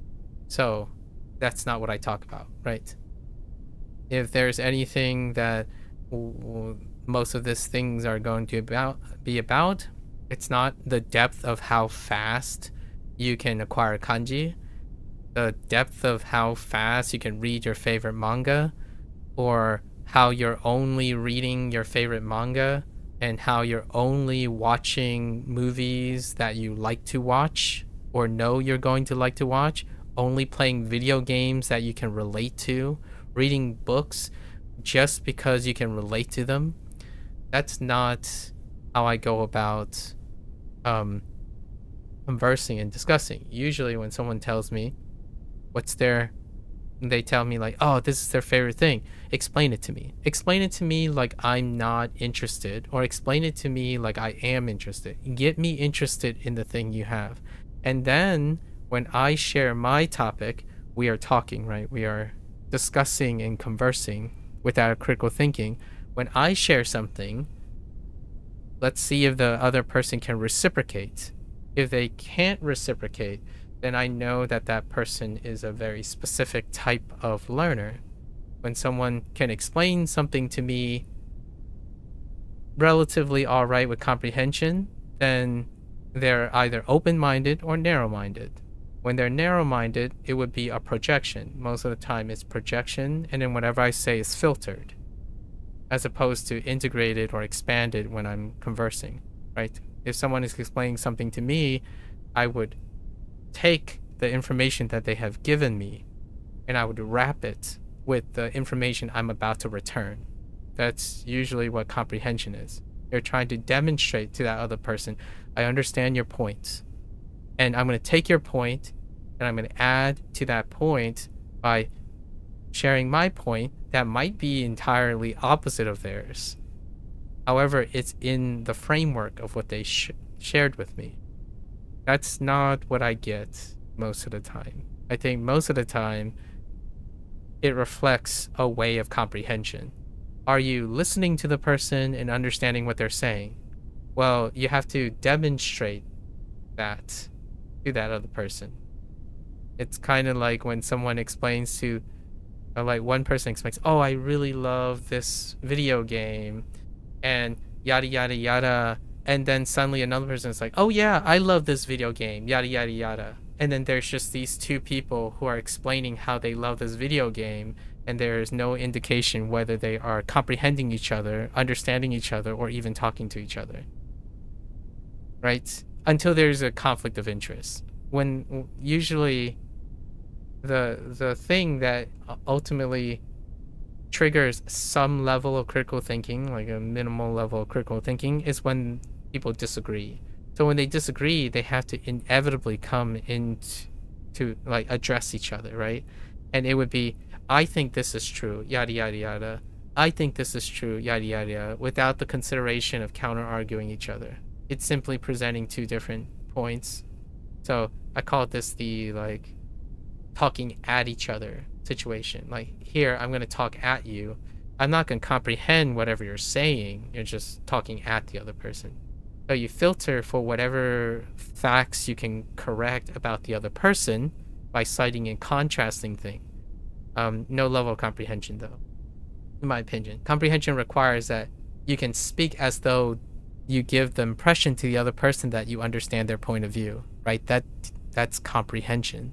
Comprehension is when you explain the point back to them, even. Like, that rarely ever happens too, where when someone says, oh, I really like this game, and another person was listening, it's like, oh, so you like this game about this and this, and it wouldn't be memorization. Like, someone can tell you, I like this game for the following points, A, B, and C. And then the other person would say, oh, you like this game for the very point A, B, and C. No, that's not comprehension. That's memorization. That's repeating and echoing what the other person says, usually. The idea is, if someone explains to you A, B, and C, you're like, oh, okay, I find your A and C point related. I'm having a hard time understanding how A is related to B though. Can I explain, like, and then you can explain what you understand about what they said, and then, like, on that note of the relationship between A and C, I believe I view it this way. So that is showing a level of comprehension and then critical thinking to follow up with a reciprocation. And that is what I consider as a demonstration of understanding or comprehension, not an echo or repeat, which I had the pleasure or the privilege of hearing someone try to explain why they like Persona 3 days ago, and they simply repeated themselves multiple times. And that was it. Like, they didn't say any more. They simply said, I was this category, done. And whenever I'm trying to expand upon their ideas, they will repeat and redefine the same idea as though I have said nothing. That's usually the type of interaction I have. So it's not a comprehension, it's a projection. They simply wanted to say what they wanted to say, and then when anyone says something different, they would repeat what they wanted to say and then leave, right? That's kind of the internet. That's what it's like to have a parasocial relationship while having an opportunity to interact with someone. So when you're talking to someone, the default online is to talk to them like you have a parasocial relationship, right? Basically, you voice your opinion, and you may or may not ever interact with the person you're voicing your opinion with. You're talking at someone, just talking at a screen, right? Keyboard warrioring. You're not practicing any level of critical thinking skills that is involved in the interaction between two people. So that is why I'm focusing on this topic, because language can be that. You can use language simply for parasocial relationship. You can also use language for the idea of having a discussion and communication with someone else. So I focus on the latter, not the former. And I'm perfectly fine with conceding to someone who says, oh, I'm only learning Japanese so I can consume content. That's perfectly fine, right?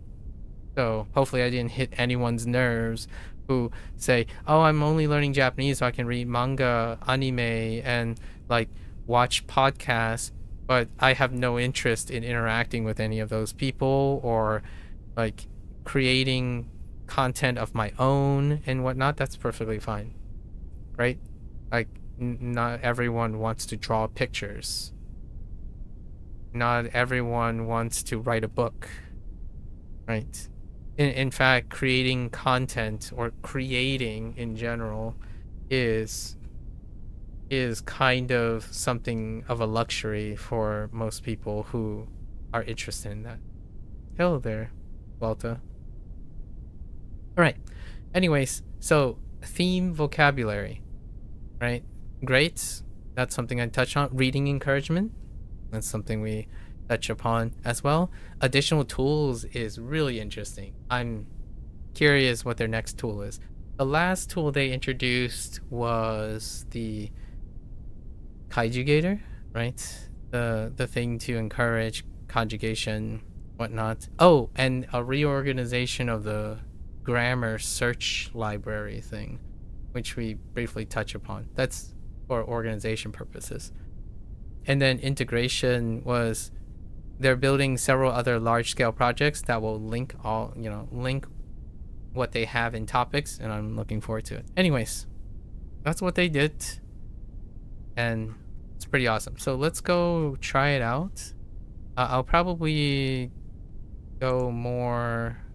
We're probably not going to cover everything today, being that I wanted to spend time thinking about their host. Right, so we're gonna go into this topics here, and let's take a look.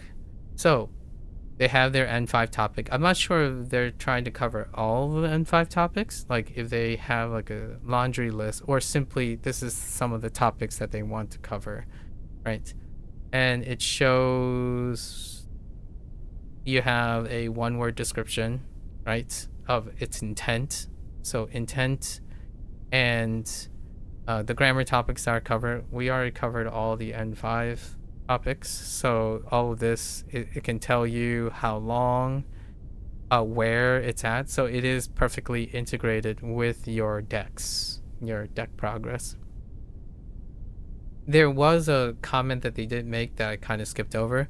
This is designed to be in order, so skipping around can be, it's making the assumption that you understand the previous topic.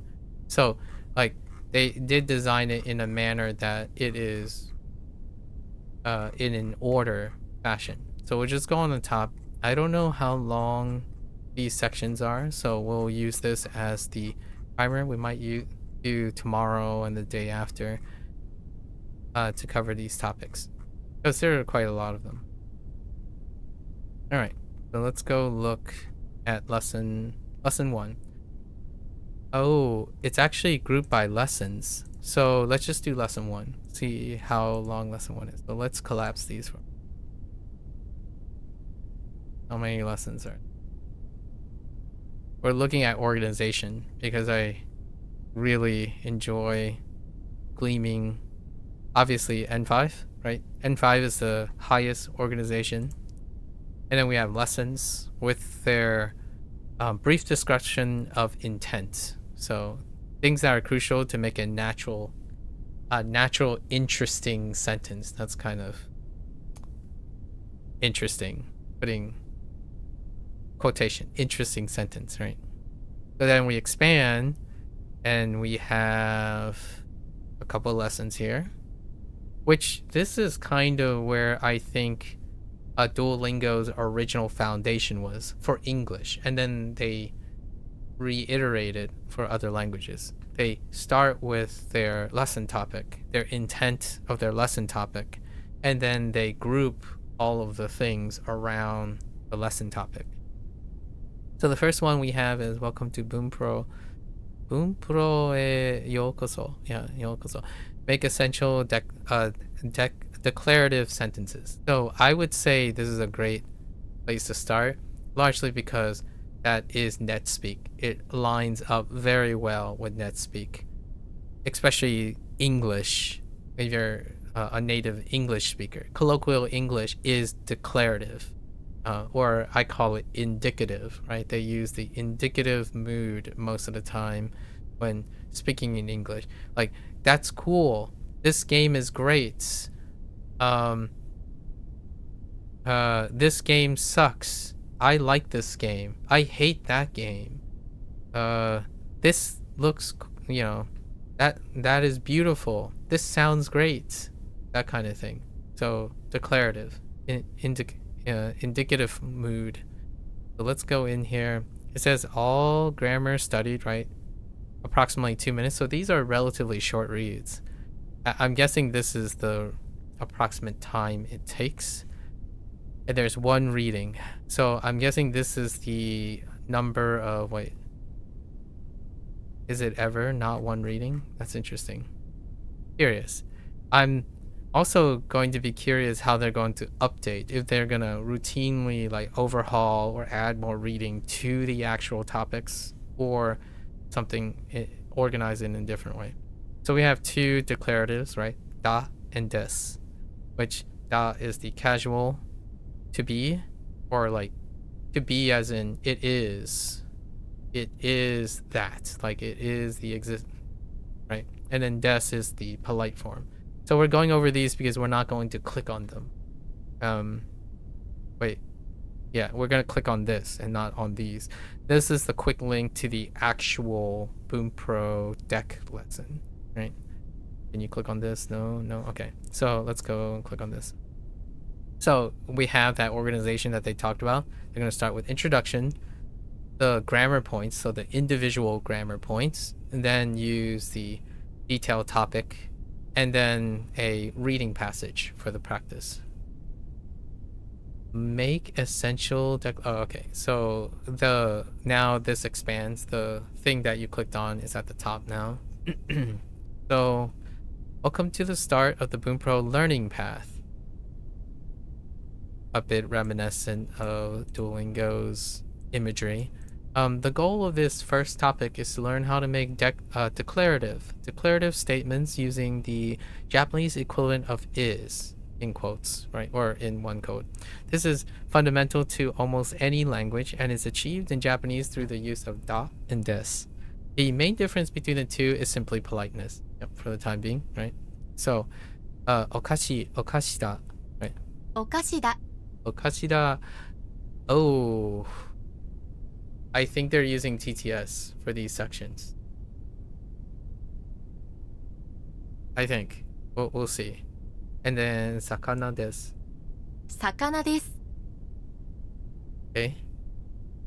That's fine. Casual, polite with a light bulb. That's interesting. Don't worry if you cannot read these sentences just yet. All sentences in topic introductions are just for illustration purposes. By the end of the topic, you'll have all the tools you need to handle anything that topic covers. Ready to begin? Let's take a look at each grammar point in detail. One thing I forgot to, I kind of skipped over. The last example, the reading practice one, is graded. So it is in order and it's also graded, which is meaning that as you're going, the graded reading is going to go up, right? So skipping around might be a little jarring for some learners. I would say maybe the majority learners, because I have this conflict of interest that's expressed to other people. I go over foundations a lot because I like to see the organization, like the critical thinking behind the foundations, like how they organize things. For others, if you're skipping around, you're going to get comments that I hear really often, like, oh, this is too easy for you, or oh, this is boring because I already know all this stuff. I want them to talk about more complex stuff because the boring stuff is too simple or something like that. That's what I mentioned, that it is built to be in order. So skipping around can lead to that boredom. Legitimately, I have wonderful discussions with 2 or 3 of these people, on a monthly basis, so to speak, maybe a bi-weekly basis, and we're perfectly content. Like, at least I think I'm gonna sort of speak for them in some way. We discuss things despite having different predilections. I'm not one that really is content bound. Usually it's content independent. I will find something to say. I will reinforce what its appropriateness and its applications are for as an additional application of something simple. So if I have to read this, like okashida, now I'm reading okashida in a different context. So despite okashida being boring to someone who's hyper-focused on learning Japanese, you might not want to skip around, right? So o is the honorific for ashi, right? Ashi for snack, and then da is the copula, or is. And then sakana, right? And one thing that foundational people would say is like, well, I know what it looks like. It's like, okay, so can you write it? Can you write kashi? Can you write sakana? That would be an additional task that you should be able to do now, right? And oftentimes when someone says something is too boring, they usually find nothing to learn. That doesn't mean there isn't anything to learn. Nothing interesting to learn to that person. So oftentimes, like, okay, well, then go write this out. Can you write it well? Probably not, honestly. Those who are input only and they only focus on reading, you can still take this opportunity to write it. Not that the skill is interesting to you or not, that's perfectly fine. So I accept that when someone says, oh, well, I don't care about writing. And it's like, okay, that's fine. That's what I'm warning or making the mention, that these things might be too basic, right? quote unquote too basic or too easy. Well, it's too easy based on the skills you have, basically, like the skills you want, right? Anyways, grammar in this topic, we have learned these all. I'm guessing this will create a cue. Oh no, it goes straight to it. Okay. So then we have these two topics, and they show summary and even. Wow, that's a. They actually embedded almost the entire thing. I think they did embed the entire details in the thing. Okay, or take you to the individual card. Okay, and then there's a summary, right, as a reminder. So if you're reviewing, this is great for reviewing. So the review is da, to be, is. For the most part, da is the equivalent of is in English, right? Its role is to strongly express determination or assertion. It is a casual grammar structure, which means that you won't see it in polite sentences, which typically I don't. Oh, and it's not a summary, actually. It's simply the card hidden. Although in the way Bunpro writes their grammar, the first sentence tend to be like an introductory sentence as opposed to like a preface or a startup of something. Similar to da. Okay, well, we'll move on from that. So we know these things. Pretty good. Details. So this is technically the new content per se. In the detail section of each topic, we'll expand on and compare concepts that we have just learned. We'll also sometimes discuss related ideas. This time, let's look at 2 ways that Japanese grammar is actually simpler than English. That's an interesting. Simpler. No articles. That's fair, actually. That's really fair. In fact, it's funny because when I see this, all I think about is Spanish. Spanish, it's more complicated than English. Okay, so no, you may have noticed that even though we have the words like and or the or the or any variants of these pronunciations in our English translations, the Japanese sentence don't have an equivalent. In this way, Japanese is simpler than English, objectively speaking. The presence and lack of something. This is because Japanese doesn't have these words at all. Whether you're talking about a cat, general, or the cat, specific, the word is neko, right? Does this still work? Yeah. So the context will determine the nuance, right? So ichigo da, right? It is a strawberry, or it's the strawberry, right? It's strawberries, or they are strawberry, like all of the above. いちごだ Actually, do you typically refer to fruits as plural or singular? That's an interesting thought. Subjects are often optional, right? That's the next way. Here's another thing that you may have noticed is missing: the subject. It's inferred by context. In English, a sentence usually requires a subject, often words like I or you, to be grammatically correct. I like that they added grammatically correct. In net speak, often the subject is also omitted. At least in my opinion. Like, they talk in phrases, so oftentimes the phrases may or may not include the subject nowadays. Largely because you're having a discussion and the subject isn't. So grammatically correct, you will require a subject. Meanwhile, Japanese can be grammatically correct without the subject, or actually it's normative to do that. In Japanese, if the subject is obvious from context, it is usually left out. This is extremely common and often sounds much more natural than adding one, right? That is not to say that omitting a subject in English is much more natural. Omitting a subject is kind of a new age thing in English. Contextual English has been more of a net speak arena, like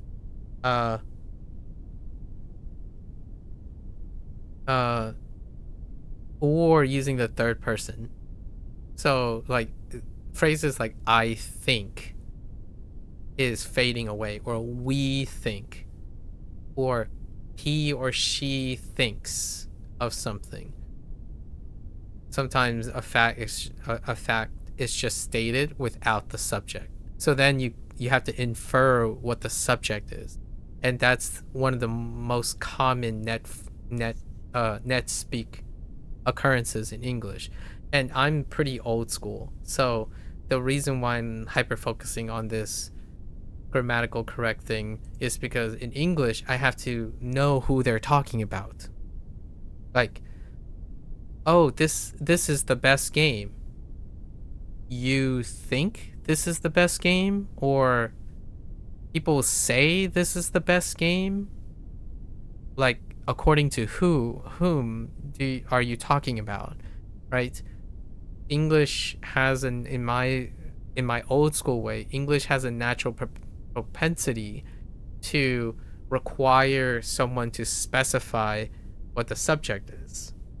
And even then, it's very natural to infer who the subject is. So sometimes you can say things now, even like without saying this type of subject. So I, or him, her, they, that is usually omitted now in English as well. When it comes to internet thing, you're inferring. Basically, typically what you infer is, oh, it's whoever the relevant topic is. So read between the lines if you can. Like, oh, this game is goated. Right? I'm like, okay, so I'm going to just assume that whoever said that are people who like the game that is goated. Or maybe because it's goated, that even people who don't like it likes the game. So whenever they say this game is goated, they're referring that goated refers to a very large audience. Like everyone, basically. Everyone thinks this game is good because it's goated. So that's the context. The English word goated means that everyone should like it. Everyone should know. That's what the inference is, right? So stuff like this does occur now in NetSpeak. I like this game is different from this game is goated. It's hard to know what they're referring to. Like, is this game goated because you read it's goated? Like, if you're wondering how do I know the inference, it's contextual. Sometimes someone said, oh, this game is goated, and then they would follow up, or I would say, oh, so you've played the game. It's like, no, I just heard that it's goated. So they would have to clarify afterwards because subjects are not there anymore, right? Like the subject-oriented things are not there. It would require more context. Anyways, in Japanese, inherently they would require context. So it's kind of more like, could they have used pronouns, you know, the subject? Sure, obviously they could if they wanted to. The argument here is it's much more natural than adding one. So it's the social norm, not whether it is grammatically correct or not. Because you can grammatically correctly add something. And that's where Duolingo got a lot of comments. Like, constantly, over and over again, Duolingo's comment is, oh, they're just making Japanese. They just took the English propensities and make Japanese, right, line up with English propensities. And it's like, well, yeah, the thing they're saying is still grammatically correct. However, it's not natural. So whenever you hear like a Duolingo a review by like a native Japanese speaker, or some language learner is citing their favorite Japanese like native who produce content, I agree with them. I also disagree with them at the same time. Grammatically correct, probably, still, however, unnatural. And then sometimes it's natural by coincidence because Duolingo uses English as a reference, right? Now, Now think about this from an English context. If there is no other context and you did not infer, right? Right? Like all you got was "学生です." You're assuming the person is referring to themselves. If you're gonna come online and speak to people with different cultural backgrounds, which one is far more likely to produce less confusion? Because English occupies a different position online. So, and just for the record, 学生 is pretty close to how English NetSpeak works too now, because I'm constantly having to take gambles on what they're referring to. Like, students suck. I'm like, okay, like, are you a student? Are you referring to students in general? From whose perspective is this comment being made? That type of thing, right? That's still in the scheme of understanding. So English occupies a different place. If it was normal for them to say, I am a student, it can clarify in Japanese to other people. So where it is unnatural, it doesn't necessarily mean it's grammatically incorrect. And I think those two gets lumped together so often, especially when like they choose something like polite speech, right? Right here, here's another topic up here where introducing casual and polite. I get this comment nonstop when I started Japanese, because we started with Duolingo to see what it's like, and Duolingo prioritizes polite speech. In English, the way I speak by default is in the subjunctive mood when I'm speaking to a stranger, or like the vast majority of the time when I'm communicating with a stranger, my English is polite English. It's often far more heavily emphasized on being the subjunctive mood, which incorporates a very distinct diction, like very organized in a particular way. And if someone were to ask me, how would you learn English first? Not like this.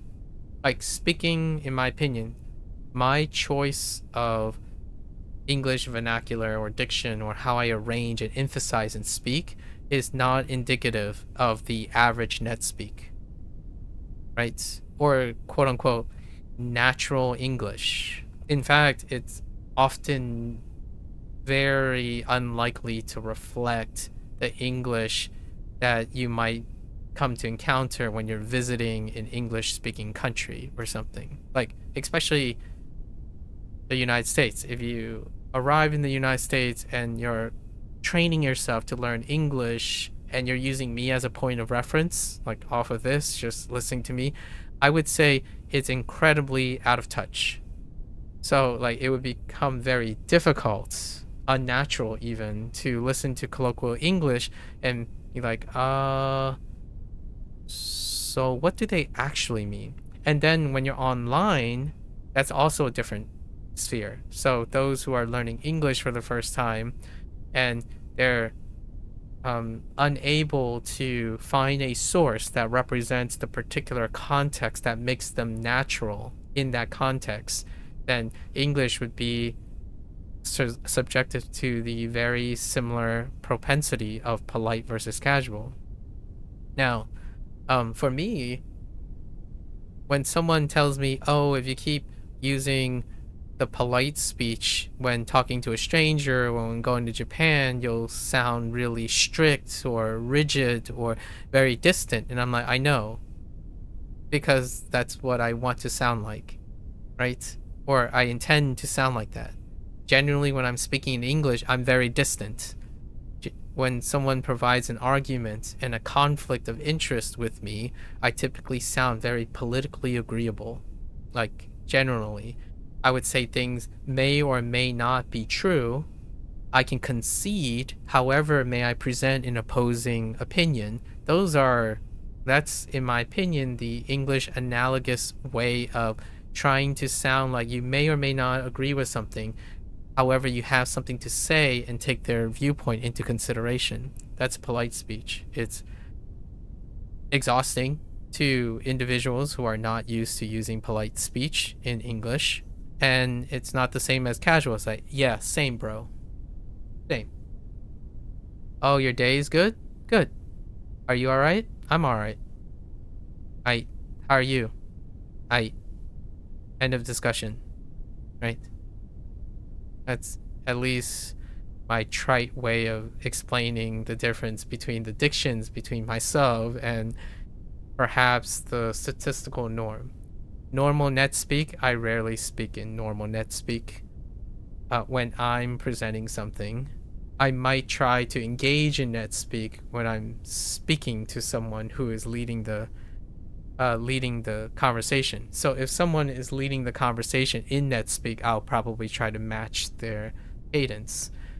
And if they're speaking very overly polite or attempting to create intellectual distinction, which is like 3 days ago when someone was explaining to me memento mori and death themes in Persona 3, and I self-identifying themselves as nihilistic, right? Nihilistic about death, then I would try to match their energy. That's kind of what speaking is about. So if you're someone who's interested in the intricacies of language, I would say this stuff shouldn't be exhausting. It should be quite engaging, at least in my opinion. All right. So in English, you know, it usually requires it's grammatically correct. In Japanese, obviously, it's more natural to omit than adding one, right? So, 学生です。学生です, right?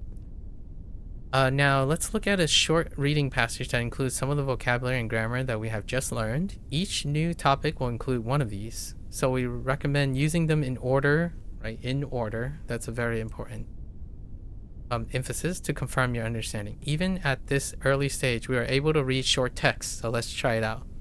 That's usually what Duolingo posited in application.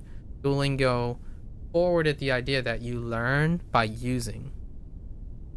Unfortunately, in my opinion, most people learn by memorizing, by consuming content. So those are two different philosophical and even ideological differences. Are you learning by using it, or are you learning by memorizing it? Because memorizing it will become very boring. Using it means that you are using it in many contexts. So when you say hello, how many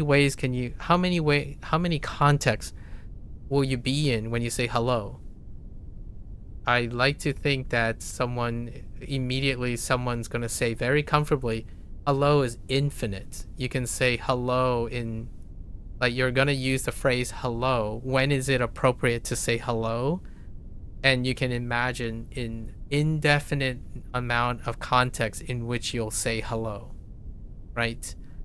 Like hello at a train station, hello at an airport, hello. So that's what I mean by, are you applying it to context, or are you memorizing it as a thing, right? If you're saying, oh yeah, I don't need to, when you say arigato, that's all you need to remember. Arigato is thank you. Well, how many things can you thank someone for? Being thankful for something varies.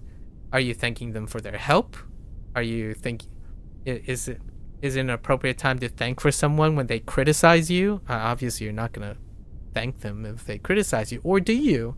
I thank people when they provide critique for me. So that's what I mean by these things. Like Duolingo was their philosophy typically was, okay, let's get the person to use it in order to form that memory.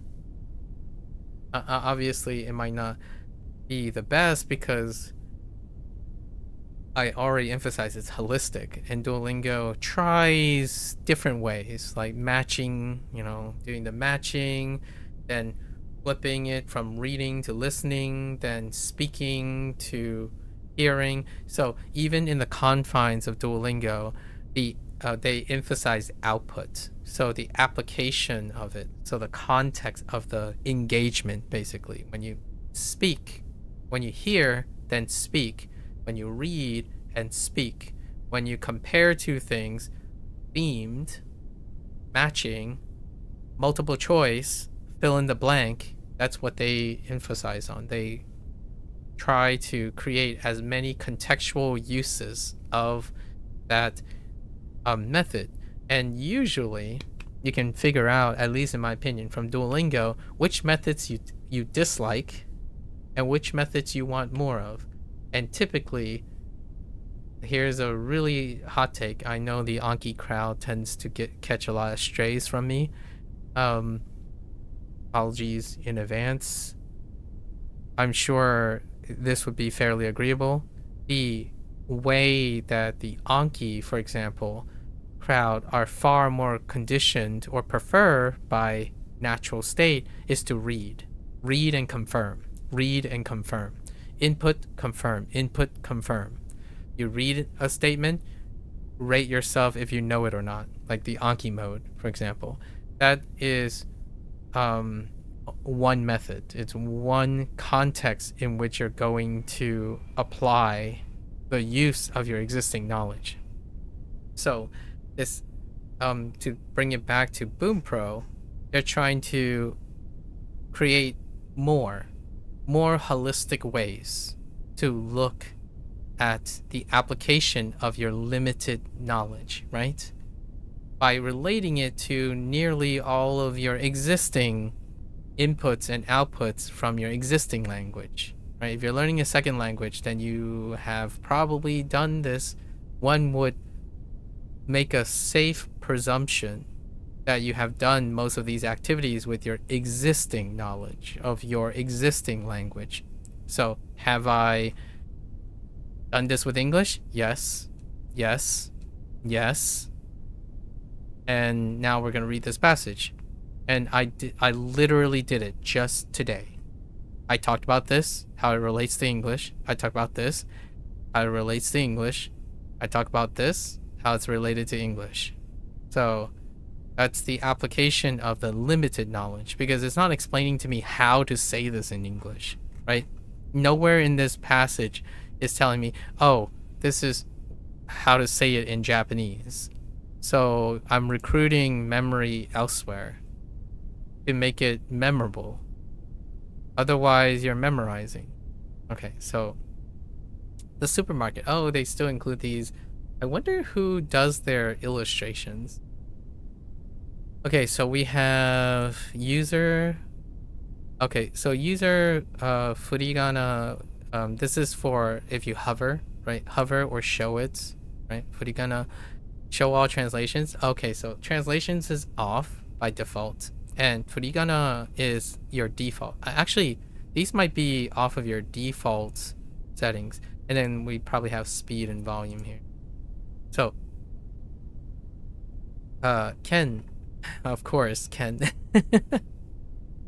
Ken, so nikuda, right? Nikuda, which is meat, right? Nikuda, suikata, and ninjin no yasai da. I'm just looking at the image to see what he's pointing to a bunch of vegetables, but I saw a carrot here, so there's a carrot. So yasai da, and then oh, she's exhausted. Taihen desu.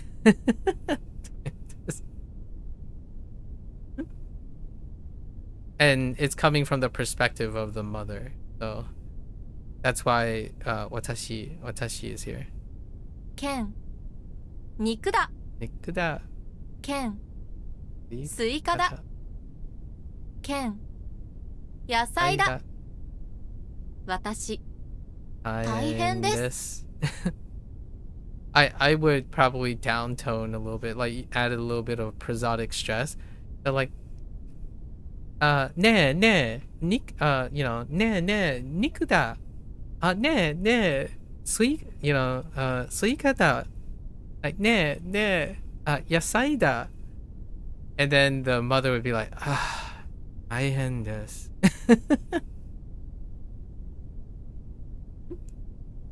But anyways, oh, that's, and then and then you have to mark as complete. Okay, so what happens? Oh, interesting. So there is still the completion stuff. All right, let's go back to home. And okay, so there's the indicator for it to be complete. We're only gonna do the first lesson today, or the first part. We'll do the rest tomorrow. So we'll see how long it takes. Let me see. Okay, 5 minutes. Oh, there are gonna be so much conversation, so I don't know how long this is gonna take. But it looks like they're measuring it at 5 minutes each, so we'll be a little bit more brisk tomorrow. I don't want to like rush this. I think this is a very important topic to go over. It's something that I naturally do already, so great. I love it.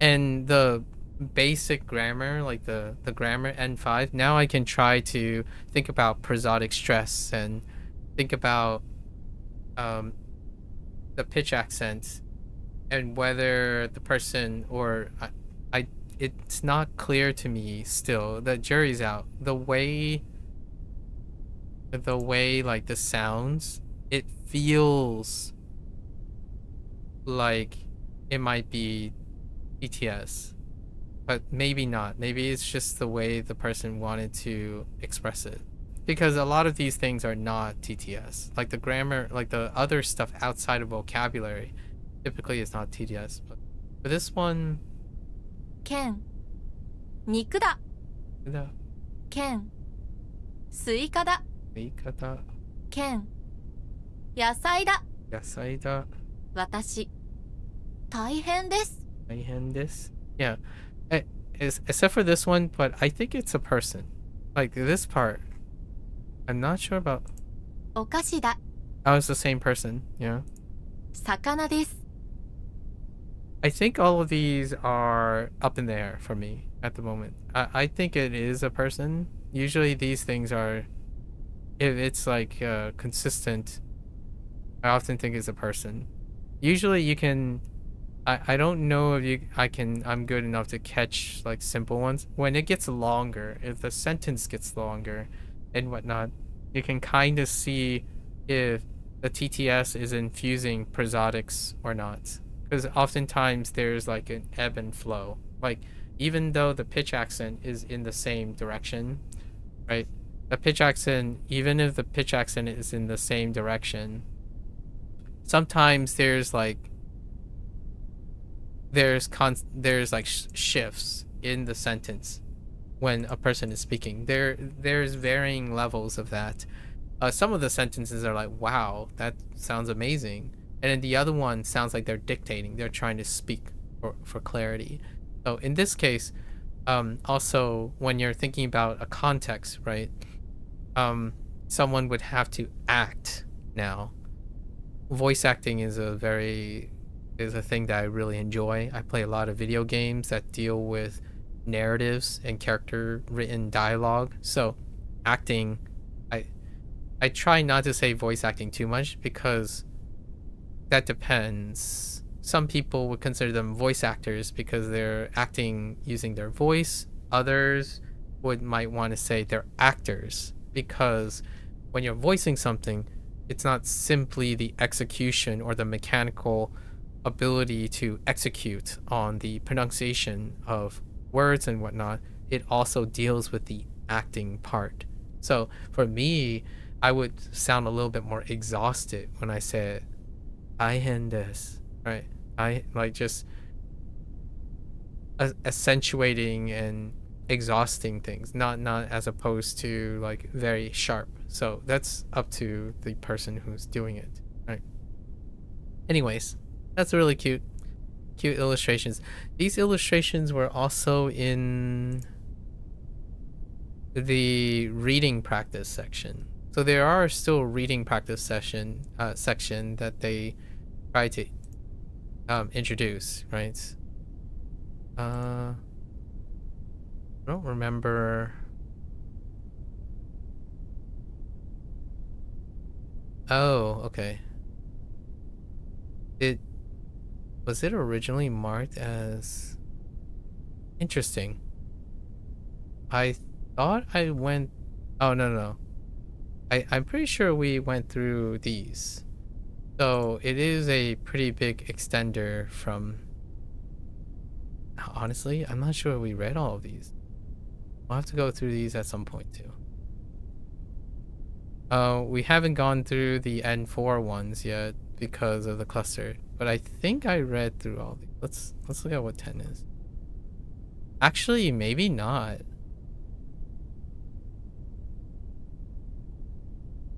No. I don't think we did. So we'll probably have to do that sometime. We might have done the first one? Some of the first. I feel like we did some of these before. I was waiting to complete the N5 block, so I'm not sure if I did it in the review week. Anyways, topics. That's a great way to spin on it. It feels like it's a combination, a bridge between the encouraging the reading practice stuff with the grammar, right? With the grammar. So they're contextualizing their grammar points. All right, with that said, let's do a customary. Oh, we do have grammar today. So let's do our grammar stuff before the day's over. We'll pick up the grammar stuff. And then after the topics, so tomorrow we'll do the rest of the topics as a break from the vocabulary routine. And then we'll go back to the vocabulary. So let's do our 3 grammar stuff here. Let's see, カタカナを全部 what? 全部覚えたけど2週間 2 weeks over 以上かかりました。カタカナを全部覚えたけど、2週間以上かかりました。以上かかりました。紙を few sheets. Like my? Wait, after an O? 紙を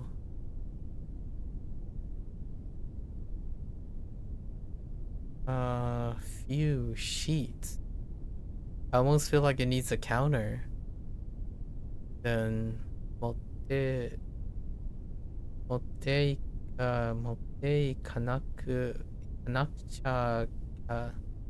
ちゃいけない。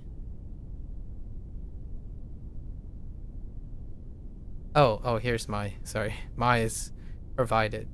So few.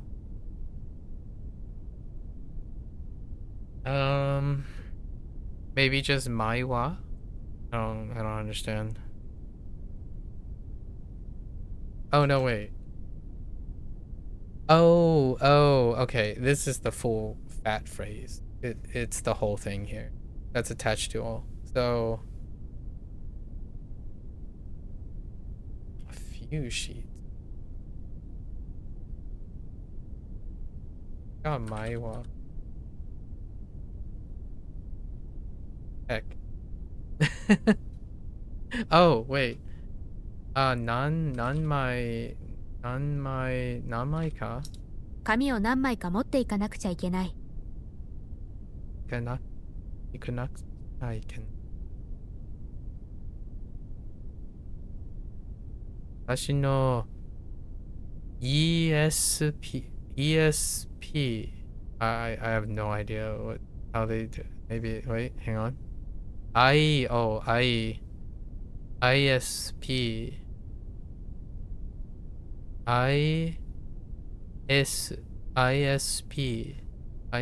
は IP アドレスがあり足りていないので、ニューズ、no, use, user は emphasis on occurrence almost every morning. So we got asa. Okay. Probably like mayasa. Mayasa. Almost every morning? Mayasa no yoni. Mayasa no, mayasa no yo. Yeah, mayasa no asa no yoni. Internet, internet ni. Oh goodness, what is that?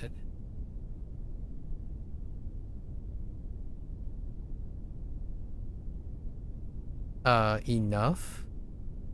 The key, yep. What is that? Oh no, I don't know. Oh no, wait, this is address. Or is it? Yeah. Or no, connection. Setsu. Setsuzoku. Setsuzoku. Zoku ga dekiнаくなる. Setsu. I'm losing. Oh, like, oh, direct. Yeah, okay. So direct plus Zoku. I don't know the character.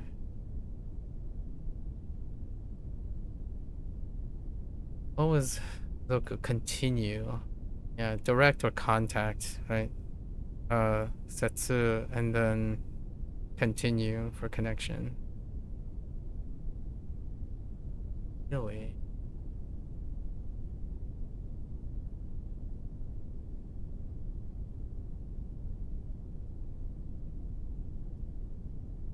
Is the right hand cell? It is cell.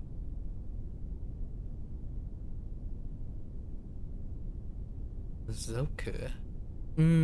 Oh yeah, I remember now. I remember. 私の ISP は IP アドレスが足りていないので、ユーザーは毎朝のようにインターネットに接続ができなくなる。I can't say that. Oh my gosh. That is so intense. Alright. Okie dokie. There we go. We did our 3 grammar points. Alright, folks. That was, we crossed 2 hours. I was expecting to yap a little bit less. However, these things are very important to me. So, alright. That's all the time we have for Bunpro today. Tomorrow we'll go over our topics and then probably squeeze in our vocabulary if we can. Do the examples. I like their format. It's fantastic. I really hope I get to expound upon more features. Bunpro is almost, I feel like it's starting to become an uncontested gold standard. However, I obviously don't want to give the impression that there is a best of something. It's a really wonderful way to complement the learner. So more stuff, maybe we'll cover others, because I thought I would use a lot of these practice things in some way, shape, or form for fun. Most of the time we're picking and choosing and filtering stuff for the time being. I'll come up maybe with more routines right now. So far, our routine is based on our reviews and lessons, and then using cram to function somewhere else. The routine is kind of ballooning in some way, and it requires monthly ways to go about it, because usually my routines are not verbatim or Bunpro anymore. This is such a wonderful resource. Alright, that's all I have for today. If you're gonna watch this later, arigatou gozaimasu. As always, feel free to follow along, pick up Bunpro for yourself. You're always welcome to come on by. Yap, discuss, right? Encourage each other to critically think. And until next time, minasan mata ne. Mite kurete arigatou. Thanks for watching. I'll see you guys on the next one. I'm gonna take a quick break, walk around, stretch a bit, and I'll be back for Hanzi Hero. Thank you.